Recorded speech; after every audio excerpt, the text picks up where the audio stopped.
Rapid TV. My name is Stan Nze. Hello, Rapid TV. My name is Vivian Glam Gabriel. Hello, Rapid TV. My name is Jide Kene. Hi, Rapid TV. My name is Steve Chooks. Best Afrobeat song will go to The Bunch and Snoop Dogg, Oliver Twist. Piece of my heart, Whiskey. Right now, will probably be Grateful by Fino. My favorite Afrobeat song is Afrobeat.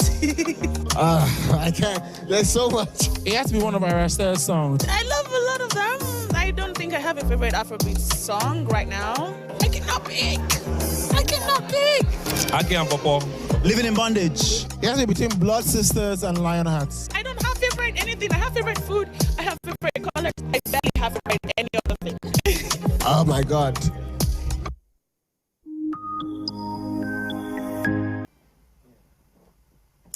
A wise one once said that the best way to know a man is to observe him and keep records of what he does. Well, this is my way of saying welcome to Korero, where Nigerians' most pressing issues meet bold conversation. I am Godwin Sunday. According to a recent report by the Federal Road Safety Corps, Nigeria records over 5,000 deaths and 31,000 injuries every year from road accidents. Behind these numbers are grieving families, shattered communities, and a nation paying the heavy cost of preventable tragedies. From speeding and reckless driving to poor road infrastructure, weak enforcement of even safety laws, and limited emergency response, the causes are many. But the question is, how do we change this story? How can Nigerians shift from reaction to prevention, building safer roads and a stronger culture of responsibility among road users? To help us unpack this, we have in the studio Prince Ache Ogo, chairman of the RAPNEC and also the chairman of Coalition of Road Safety NGOs. And he will help us make sense with some of this whole conversation. Well, he will be sharing his insights on how we can truly reduce these alarming numbers and protect lives on our roads. Well, we'll take a short break right now. When we come back, we'll delve into the conversations. Please stay with us. Well, right now with me in the studio is Prince Ache Ogo, and he'll be helping us make sense with some of the conversation that we have even here in the studio. You're welcome to Korero. Thank you very much. I'm glad to be here. It's a pleasure. Well, let's delve into this conversation first. There have been a lot of misconceptions around the end of the year and the surge in the accidents that we experience around the end of the year. A lot of people will say that a lot of spirits will rise up in the end of the year to demand sacrifice, and that's why the surge at the end of the year keep rising. But then we want you to help us to even make sense out of this conversation. How correct is this statement and assertions and even conceptions by a lot of people first? Then also we want you to also help us even talk about this. Is it a universal best practice? That is it a universal thing that spirits wake up to demand blood at the end of the year? And that's why we have surge in accident rates across the country. Help us even react to this quickly. Thank you very much for giving me the opportunity to be in your studio tonight. I'm glad to be with you once again. Now, when you talk about Ember Month and the perceptions and the thoughts of most Nigerians, including religious communities and all that, I'll tell you it's 100% wrong. Do you understand? We are living in the same planet, we are living in the same world. So Nigeria cannot be an exception to other global communities. Number one, during the Ember Month period, there's increased vehicular traffic on our roads. And you know the nature of the Nigerian roads. Apart from the increased vehicular traffic, the driver are involved in what they call pay as you go. That's the number of trips you make. The number of trips you make determines how much you make, your returns. So if you, for example, take people from Lagos to Abuja, and you can go back again that night to Lagos, you make more money. Now, fatigue now setting. Those drivers might sleep on the steering. Those drivers might have other issues. apart from the issue of the car that might be overstressed, the car might not be in order, and the road might not also be in order. Now, during the Ember month, every year, Nigeria records about 30% increase in road crashes between December mostly and January, according to the Federal Road Safety Commission. The highest increase of road crashes occur between this time, Ember month. Why? I just give you an instance. Now, other factors include the behavior of the drivers. They don't obey traffic rules, night travels, and then you see new people getting into the business this period because more vehicles are introduced into the fleet because people travel more. So most of the transport companies get more drivers involved in their fleet who might not be used to the road, who might not be used to the vehicular traffic where they are going to, just because they want to raise money for their family and ensure that they get enough resources from the transportation business during the Ember month period, because most people travel during this period. You understand now? So these are some of the factors we need to digest in this discussion. How do we mitigate this? How do we create awareness? How do we stop this? The FRC is doing a lot as far as we are concerned. With the present commercial, we are very happy with him because he's working with the coalition of road safety NGOs, of which we are championing, and he's doing his best to see how he can mitigate and reduce road accidents on our roads.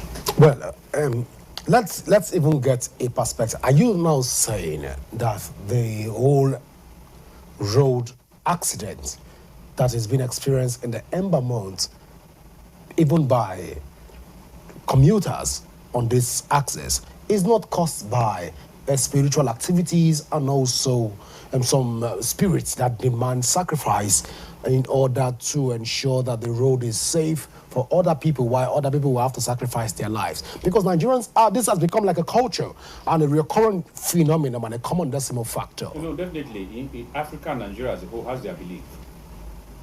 You understand me? They feel most of this is happening has spiritual undertones and backings. But I'm telling you, as far as we are concerned, these are not, this accident we are seeing and most of this we are experiencing during this period have little or nothing to do with spiritual factors. Why? Now, you need to assess the problem and evaluate the causes. At the same time, monitor and understand, the causes and things that are responsible. Then you now find solution. For example, in all the churches now, and I don't know about mosque, the prayer now is we are in Ember month. Let us pray.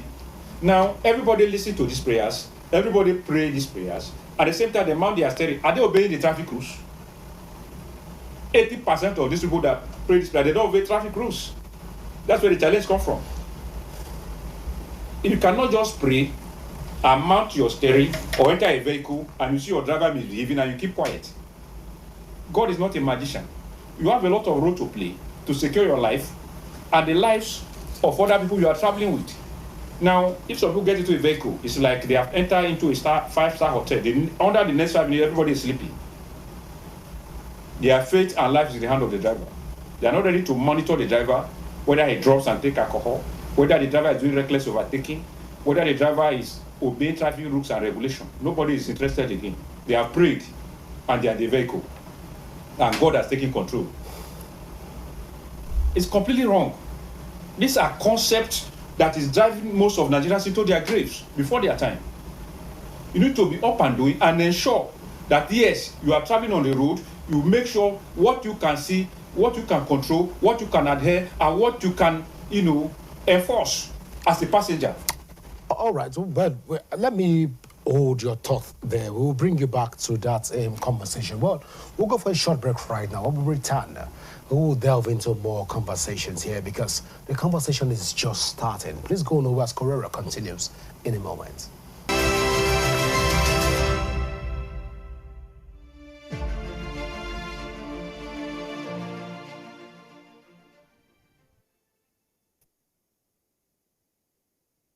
Let's even look at the whole statistics as posited by the Federal Road Safety Corps, and it is believe that annually at least 5,000 deaths happen every year in Nigeria. But then, even between the months of January to March 2025, we've seen an increase of 8.3% of that, as against what we saw in the year 2024, the year before now. Can we say at this point that the road safety corps and also the NGOs that are even attached to the Road Safety Commission to ensure that lives are protected, are they doing enough to safeguard the lives of Nigerians? Yes, I'll tell you they are doing enough. Without these institutions with in place. With the increment from what we saw 2023. Let me you know, we have 2023 reports, we have 2024 reports, and we have 2025 reports. It is increasing by the day. Let me shock you. Yeah. The Nigerian statistics is saying 5,000. WHO is talking about between 30 and 40,000 a year. That's WHO. And let's work with Nigerian data. No, excuse me. How do the WHO get their statistics? They get their statistics from the Nigerian Population Commission, the hospitals, based on cases reported, and FRC get their data from this. This is not a political issue. If not for the effort of the FRS and the NGOs, by now, the statistic that is kept at 5,000, every year we hear 5,000. It's not going up, it's not good, maybe 5,005. Are you getting me? Or maybe sometimes 5,000.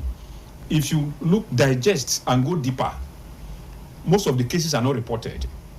If you, on your own, began to record what you see in the newspapers every day, you click 10 to 50,000 every year. As is reported every day, if you take your time to take record of the deaths of Nigerians arising from road crashes on our highways. Are you getting it? The rate is statistics and alarming. It's beyond what people are thinking or what people thought is happening. Let's be sincere to ourselves. The road safety is working tirelessly. The new Corp Marshal is on it and is trying his best to ensure that this, road crashes is reduced drastically. The statistic and figure we are having are nothing. It's not just I can't believe, and we don't work with that statistics in the coalition. Why? Because it's higher above that. Internationally, Nigeria ranks among the highest countries in the world with high road crashes and deaths on our highway. Why? Number one, our population. Nigeria is over 200-something million. You cannot compare yourself with a country with 19 million people or a country that has about maybe 10 million people. Now, out of the 230 or over 200 million people, how many people travel on the roads every day? That's what you're going to check. And how many arrived at the destination? Apart from road crashes, you have the kidnappers, you have the armed robbers, you have the bad roads. Now, I was even thinking yesterday that if possible, the entire population should pass through a traumatic rehabilitation process. You understand me? Because as you are now, you cannot be going home from here without thinking maybe kidnappers are somewhere, or one chance are somewhere, or armed robbers are somewhere. It's at the back of the mind of every Nigerians when they are moving on the road. That is a trauma on its own. And when you talk about trauma, it now comes, you begin to think about distraction. You begin to talk about other, effects that come with it. That has to do with people's daily jobs and lives they live. So that is the challenge we are facing in this country. The government need to reorientate and set up, even if it's the Ministry of Health or other agencies, to see how they can give Nigerians orientation. So invariably you're saying that the government is not doing enough and the road safety is not doing enough? No, that's not what I'm saying. They are doing enough, but they need to do more. All right, let's look at the death toll across the country. Lagos State, for the last couple of years, has been leading in death toll when it comes to that's to do with road accidents and crashes and what have you. These numbers keep increasing, even on a daily basis. Ogun State is not even left in the equation. Edo State has joined this old Volkswagen and the FCT right now. Accidents and deaths, it's on its toll right now. It's even increasing even within the FCT, although, like you rightly said, a lot of people have not reported and reacted to this.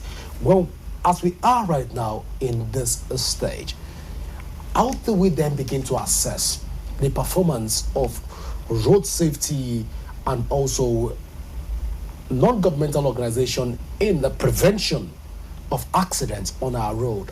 Are we sure that the next Nigerian driving on the expressway is safe on that path? Now, the corridor you mentioned now has the highest traffic, vehicular traffic in Nigeria. If you look at Lagos, it's among the, when you talk of population, I think the last data we get is there are over 19 to 20 million people, if I'm not mistaken. You understand? Now, Lagos, Benin, Abuja Expressway, if I am not mistaken, has one of the highest traffic, vehicular traffic in this country. And they record more accidents than every other corridor. All the places you mentioned now. It boils down to the first point I make. Apart from the Ember month, normal traffic, when you talk of traffic in those corridors, they lead. They take the lead. Vehicles move more there. And then look at the road too. That's where the government takes the blame. If you look at the roads, they have been trying to put the roads in order for so many years. They have not been able to meet up the standard. And again, another issue is one-way driver. The one that happened recently, that the governor of Edo State met and was involved in the rescue, we give him that commendation, we appreciate his effort, and we want him to participate in media interaction like this, so that we can hear his view, because it's really scary. You cannot easily see a governor or a high-ranking person to stop when there's an accident, engage his convoy, take them to the hospital. It was there from the beginning to the end. It's not, how do I put it now? It's not common. It's not common. Why was he involved there? It's a way of showing sympathy. Now, what's the cause of the accident? A vehicle was coming on the express, driving one way.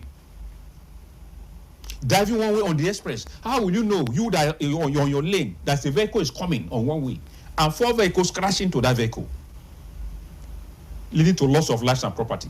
Now, under normal circumstances, that vehicle driving one way, or the driver or whoever is in that vehicle, need to be dealt with severe penalties. You understand me? Now, if you look at the airport road in Abuja here now, take a survey. Let your media team take a survey. One day, just one day survey on the Abuja airport road. You can see one-way drivers. People who drive one way. It is scary. It has gotten to the level that people who drive on the normal route have to be careful and take their side for those driving one way to pass. That is how worse it is. That's how serious it is. Now, these are the indices and the elements and factors responsible for most of these accidents. I remember the governor of Lagos at a point came up with the penalty for one-way drivers. If you are caught driving one way on the Lagos highway, your vehicle will be impounded and auctioned. I don't know whether it's still in effect. So, stiffer penalties need to be applied on our highways for violators of traffic rules and regulations to act as a deterrent to others. These are solutions now. I'm trying to give you some solutions to some of this problem. The reason why we have a high rate of road accidents, crimes, and other vices swallowing the nation is that people are not punished for their offenses. Well, before we get to that point, let's get you speak to this the issue around even the officials and road safety members that are supposed to be on particular routes that are not there. Let's take, you've mentioned the Abuja airport road. One would have expected that at every point in time, we'll get to find road safety officials within those axes, at least 2 personnel or 3 within a bus stop. But as it stands right now, we don't get to see all of that playing out. Can we say at this point, even from this table, that negligence on the part of road safety officers has contributed more to accidents that we've experienced in Nigerian roads as it stands? Let me clarify you. Nigerians are one of the most violators of laws globally, based on our own observation. Are you getting my point? The FROC are understaffed. That's number one. Number two, if you are not carrying gun or you don't have something that can compel a driver or a road user to obey in Nigeria, they can even, many of them have been knocked down on the highways. Take it from me. Statistically, many road safety officials have been killed by drivers and road users on the road. Why? Because they want to stop them, and these people are being used. There's no time we will raise an alarm. The road safety officers should not use their life as a barricade on the highways to curtailing violators of traffic rules and regulations. The coalition came up with that point at a point in time. There is need to set up a task force, a joint task force involving the military, the police, and other paramilitary agencies to curtail the issues of violators, especially on the highways, the airport road. Take this car away from these people and send them to jail. Set up what do you call these things now? Mobile courts there. Take them there. And it will shock you that women are part of these violations. They are the ones mostly, based on our assessment. Because the way the roads are designed, you need to move to a particular point to turn and go to your house. Because you don't see a roundabout or where you can turn easily along the airport road. So instead of them to go and turn, they will not consider the level of fuel and time they are going to put in to go and turn there to come to your houses. So the only alternative they have is what? To start drive one way. Forget about the consequences and the risk that they pose to other road users on the highway. So these are issues that need to be tackled headlong. So invariably you're saying at this point in time that the road safety network and also the federal road safety are not even culpable even in all of this. The FROC need more support. The FROC, as far as we are concerned. No, I'm asking because a lot of people have not seen even. No, you are a Nigerian. You are not. You travel the distance. No, you are a Nigerian. Let me give you an example. On the road. You are a Nigerian. Yeah. I don't know whether it's Cameroon or Benin. There's what they call Jandam. It's Cameroon. Now they don't carry guns. That's Cameroon police. When they give you sign, you stop immediately. Can you wait? Can you tell a Nigerian driver or a road user I wave the person to stop? Will they stop? They will never stop. Even if they stop, they result into violence. Yes, they result into violence. So you need a harder law. You need to enforce and get a task force that can muzzle down these personalities and deal with them and punish them accordingly. That is the only way you can save innocent lives on the highway. There's no other way. Now, when you talk about road accident in Africa, every country has its particular attitude. If you go to Ghana, the attitude of the Ghanaian towards traffic rules and regulation is different. If you go to Benin Republic, the attitude of the people in those countries towards road traffic rules and regulations are different. What makes it different? The enforcement of the laws. If you'll be surprised that if a Nigerian go to any other country now, maybe in UK, you see them trying to obey the laws and be very careful so that they don't fall into any crime. Your license will be withdrawn because they have accurate data of all the people using their roads. It's not that somebody will be using Nigeria road, he commits a crime. They have the way you go to the bank before you withdraw your money. If you want to use their ATM, you put your fingerprint and everything, it identifies you. They have a social security numbers that identify any violators. Are you getting it? Now, this is where we are talking about technological innovations now. When will Nigeria move from the analog system to the digital system? Well, there is a new conversation that is unreported that is causing accidents even on our roads, and these are men with the sirens. People on sirens in order to chase commuters off the road, motorists off their path, and even some of these people use one way. And when this happens, we see the road safety officers trying to even clear the road for some of these siren users to come through the one way. When you look at this, is this can we say at this point that the road safety officers are even accelerating accidents on Nigerian path? No, it's like I'm not trying to trap them or get them trapped in this conversation.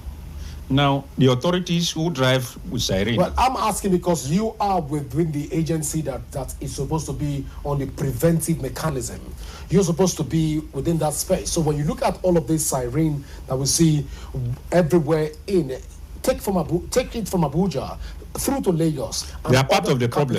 They are part of the problem. And road safety officers will be the team that will clear those roads. No, let me give you an instance now. Right. If in Wiki, for example, the FCT minister is coming now with his convoy. All right.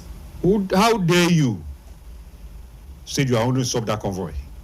You are an honorary officer that is starting on the road. So automatically siren blowers and whistleblowers and what have you. No, these are part of the problem. Because we are looking at it from the prevention is if these organizations and if these individuals are not trying to even follow the law, they follow one way and they blow their siren and they can pass through, which siren is supposed to be a regulatory framework of the ambulance that has to be with emergency, and some of these government officials are not on emergency. In this case, are the government officials also parties to the offense of the larger number of deaths, 5,000 annually, that we see across the country? That is Nigerian data. The WHO is taking to over 30,000. Okay, so are these government officials at this point part of this data, and are Federal Road Safety Commission negligent in their duty for allowing all of this to slide without even addressing them? If you look at this, is the Nigerian factor. What you are talking about, and let's be blunt about it now. This is what we call the Nigerian factor. If you dare it, you might lose your job. On one hand, number one, I don't know how to explain it, but then these are people who seems to be above the law. You understand? For example, if Akpabio is coming to the National Assembly, at a point, they might even sometimes close the road for him or make sure no vehicle moves. So driving one way or driving against traffic is even an understatement. It can come from any angle. So it has to come from the top. That is one of the reasons that it has been very, very difficult. But this was not captured in the report that was published by the Road Safety Commission. Yes. And this has not been also captured even by RAPNEC and also other road road safety coalition agencies. How do you capture it? We've not captured this as a point of conversation, even to say that these are some of the factors I'm trying to take the bull by the horn. We are not taking the bull by the horn on the reports. Are you getting it now? Yeah. You know the risk, what it means to take the bull by the horn? Even when the tigers take the bull by the horn, many of them lose their life.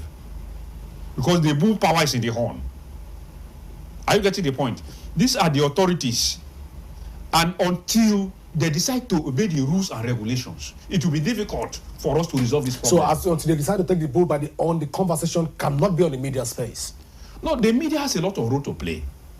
For example, you are doing a great work here. I am here. I am speaking on behalf of the coalition of road citizen NGOs, over 200 to 250 members, with other subordinates across the federation. Are you getting it? With their presence in the 30 states of the federation, not just in Abuja. So what we are discussing now is a nationwide issue. Now, what is your strength? What's your capacity? Who dare you? Now, can you go and question the government in this type of country? You cannot. You plead with them to obey the law. You get? But the consequences go down directly or indirectly to them because their relations are moving on the same roads and they are victims, whether they like it or not. If I become a governor of my state today, for example, and they guide me nationwide, my relations, my brothers, my friends, my sisters are exposed to the risk of road crashes. During that period of 4 or 8 years, I can be flying around Nigeria and around the world, but these people will be dying at the background. Does it make any sense? So them who are in government need to think back and ensure that road traffic rules and regulations are obeyed by them. Because you cannot in this country go against a governor or what do you call them, or maybe who else?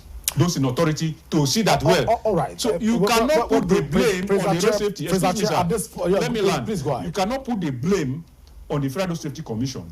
Their power and strength are limited to some extent because of those in government who seems to be what above the law. That's the point. If you want to keep your job, you must play low and comply with this level of people who are the top violators of traffic rules and regulations in our country. Can we now say at this point that majority of Nigerians are dying because even coming from government officials, they are not obeying the traffic laws? And if this is a yes from you, how do we expect Nigerian citizens to even comply with traffic laws and rules when government officials don't even obey these laws? When you talk from this as an expert in prevention of road accidents, how will you advise? Well, my advice is so clear and simple. Those in authorities need to take the lead by example, although they might have their reason. If you think back, for violating the traffic laws. Yes, if you think back. And the common man does not have a reason for violating traffic laws. I want to give you an instance. Before you get to that point, I recall a man carrying his pregnant wife that was in labor, and he violated the traffic law and he was arrested. We've had several cases across the 6 geopolitical zones across Nigeria. But on a regular, even on a daily basis, we see politicians and government officials violate traffic laws. That's what we are saying now. We are still saying the same things. Now, those in authority need to adhere to the principles and comply. I was trying to tell you one of the reasons why. Oh, please go ahead, please. If you look back to the elimination of Murtala Muhammad, it was done in a traffic point. He was trying to obey traffic. They stopped at the traffic and then was eliminated. You understand? When Buhari came into power, it came up with the idea that all government agencies must obey traffic rules, even stop at the traffic light. But they quickly advised him and took him back to the previous incidents. So these people are trying to escape from the masses whom they feel, I don't know whether they think they are with them or against them. If not, why should we be running up and down on the highway? Why should we be violating if you are working for the people and you know the people are with you? Why can't you calm down? Are you running? Are you escaping? Are you dodging the people, or are the people attacking you? We see the Prime Minister of what do you call them in England. Then the rising bus go to the supermarket and across the world to buy things themselves and go back home. Were they mobbed? Were they attacked? Can you see any of your senator in any supermarket? You only see them maybe sometimes in violence, crashing with somebody who is selling them because they want to go out quick, they're not attending to them and all that. So those in authority are not free with the masses. And as such, they are always in a hurry to escape from the road. That is our observation. If not, why then? Can't you move freely with the people and obey traffic rules and regulations? All right, let's come back to the NGOs which you represent. Okay. There have been a lot of speculations that NGOs within this the preventive network have to a very large extent only react to road accidents and not take steps in preventing them. How will you react to this? No, that is a wrong notion. Now, the prevention strategies can be outlined through advocacy. You are pre-informed of what to do and how to go about it to avoid you being a victim. When you say preventive mechanism, you have 774 local governments in Nigeria, 76 rather, local governments in Nigeria, and 774 local governments in Nigeria, and the advocacy on this local government has been infinitesimally low. Are you saying that the NGOs are doing enough even within the local space? Please go ahead. We have ALGON, Association of Local Government of Nigeria. Ask them, bring them to the studio. What have they done to ensure that all local government chairmen work with the NGOs and the coalitions and the authorities involved to see that awareness campaign move in the grassroots? Ask them. We have been with them so many times. We've came up with so many initiatives. We've plotted and planned so many strategies on how this campaign of prevention can go to the grassroots. What's the response? What's their reaction? I don't want to go into that. Invite them. I can give you the link. Invite them to your studio and ask them. Let the media get them involved and ask them what they are doing. You don't need money. You are not spending money to do this. We are ready to mobilize our network to the grassroots and keep people aware, because if you are not informed, you get deformed. It's very simple. Information, strengthen people and enlighten them and give them the notion and focus on safety. For example, if I leave the studio now, if I'm a stranger here, don't tell me the way out. I might fall on the staircase, or I might lose my way into another office. It's as simple as that. Information is key, and information and advocacy remains a panacea to preventing road accidents across the nation. Now, Nigeria is not in another what we call planet or something else. If you go to Ghana today, or let's remain within our own space. What are the churches doing? I remember there was a church then, Dunamis International, in their area 1. After service, they'll tell you, they'll put a notice on their screen on how you can cross the road, how you can go, how you can be safe to your home. In less than 1 minute, that one has stopped. We are not hearing it again. How many churches are doing it? How many mosques are advising their people when they leave the mosque on how to get home? How many schools are advocating for safety or introducing prevention mechanisms? Those days in primary school, they say if you are going home, look left, look right, look left again before you cross. That is the last message of the teacher. Primary school. Now, when that message is preached, it moves into the consciousness of the student every day, or even the member of your congregation. How many people are doing it? It's not about FROSC. Road safety is everybody's business, because everybody uses the road. It's not about FROSC, whoever, NGOs or something. These people are just lead agencies that can pave the way and create opportunities. So get involved in the campaign. So invariably you're saying that the NGOs are doing enough in this regard. They are doing more than enough to prevent accidents, because we have seen this number surge from, by our statistics here. It has moved from what it used to be in the previous year to about 8.3, and we begin to question the statistics. Are the NGOs doing enough? Is the Federal Road Safety Commission even doing enough in order to prevent more Nigerians from losing their lives, especially within this Ember period? Are we going to see a surge in this December? If you remember last year, Ember month, I was with you in this same interview, which said the same thing. We are here again, saying it again. This is another Ember month. The FROC are doing enough.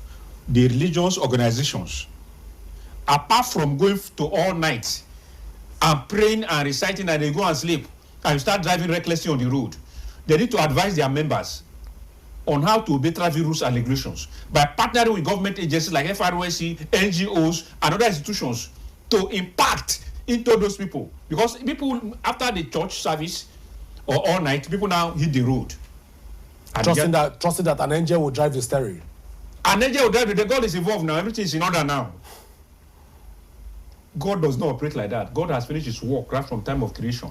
We should not deceive ourselves. You have a lot of role to play to save your lives and the lives of your families.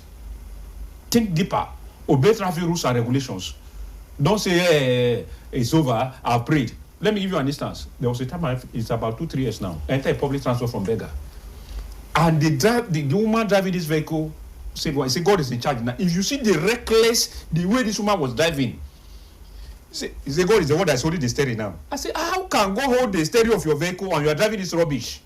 I challenged her and I called her to order. This is how you keep people on the highway. And everybody relax when you say God is in charge. How can God be in charge when you are driving recklessly?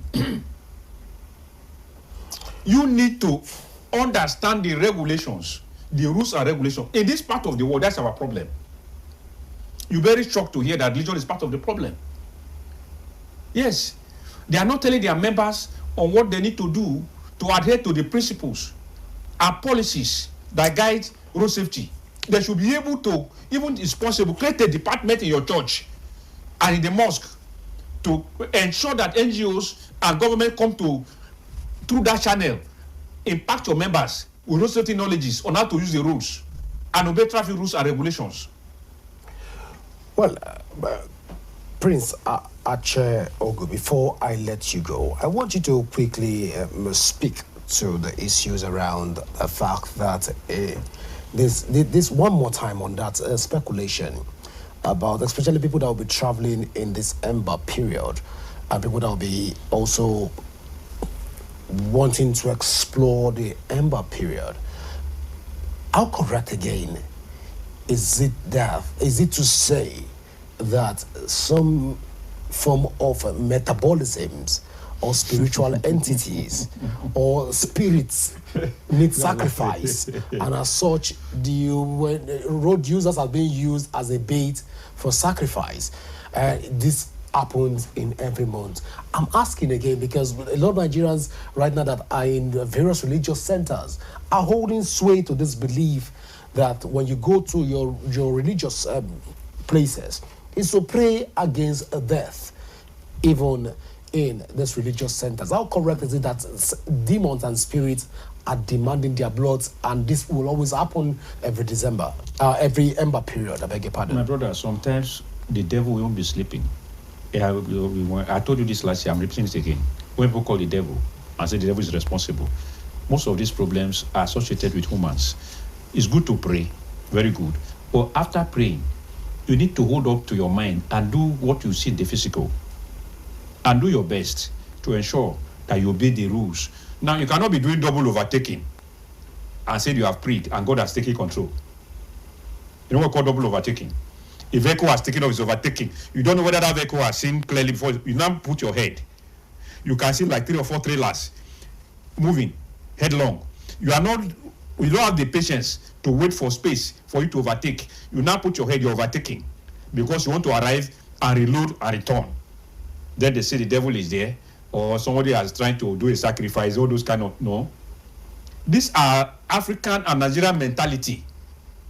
If you go to all those places in Europe, nobody thinks about this.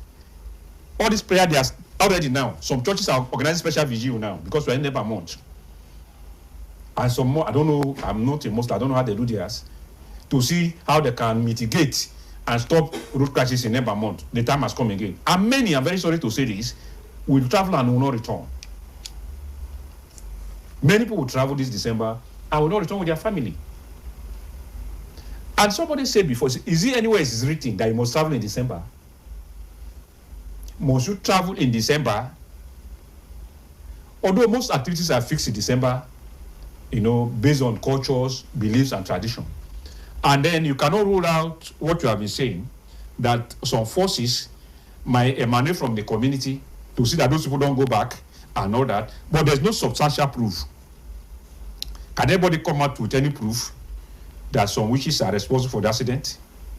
Or some group of people are sucking blood on the highway? Is anybody that can come with any proof in a court of law? Have you heard that before? It's not. You can't hear it. So prevention has to do with your own mentality and understanding. And that has to do also with your compliance of your experience of road traffic rules and regulations. These are simple issues. Well, Prince Ache Ogu, I wish we have time to talk about the whole Nigerian road infrastructure. And that is another issue. Also contributed to some of this accident. But I'm being signaled right now that our time is fast spent.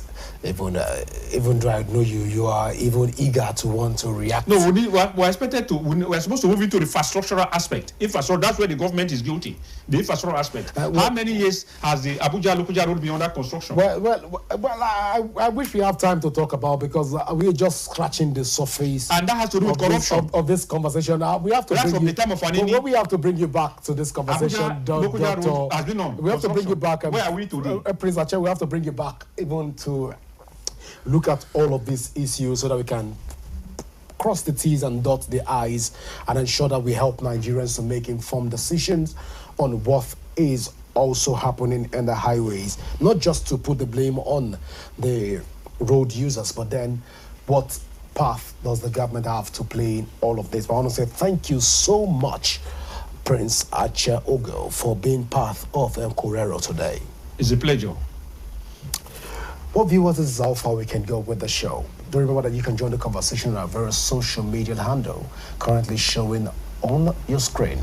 And you can also download the Rapid Radio TV mobile app from your Android and iOS devices to keep track of our broadcast. My name is Godwin Sunday. Always remember that peace and unity are the power.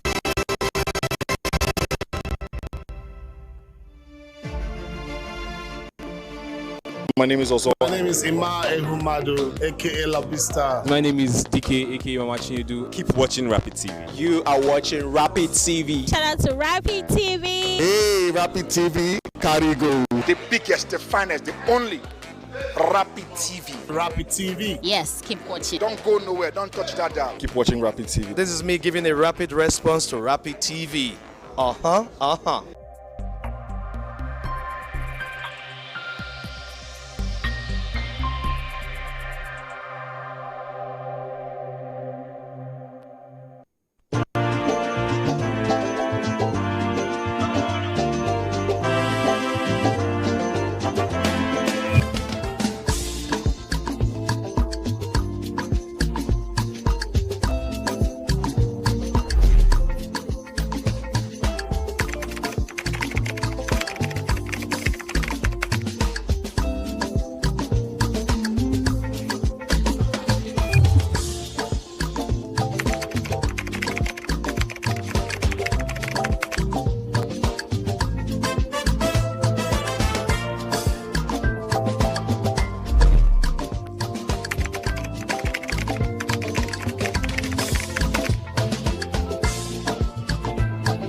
Hi, please, can you move your car? You cannot just park in the driveway of a resort. Can you please move? Why is she so angry? I'm dead. They're going to kill me. You think you had something to do with this? But I'll give you 24 hours to come.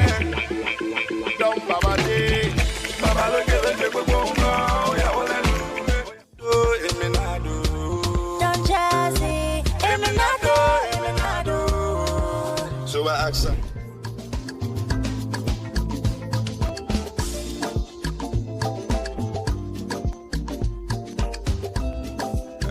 Maven activated.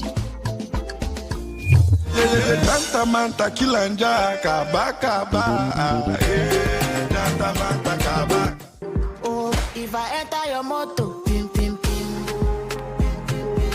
I could make you to shout.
This is Rapid Broadcasting Network, RBN. We connect people, power stories, and amplify voices. On Rapid TV, we're rooted in culture and your window to the stories that matter. From news to lifestyle, we inform, entertain, and uplift. Join Rapid TV on StarTimes Channel 176, Nigecomsat. On Rapid FM, we speak your language from the soulful airwaves of Umuahia to the vibrant culture of Port Harcourt and beyond. More than broadcasters, we're creators, amplifying that voice within with powerful content across TV, radio, and digital. Join us at rbnradiotv.com and all our social media handles. One network, one voice. Rapid Broadcasting Network, RBN. The sound of your city, rooted in truth, driven by impact.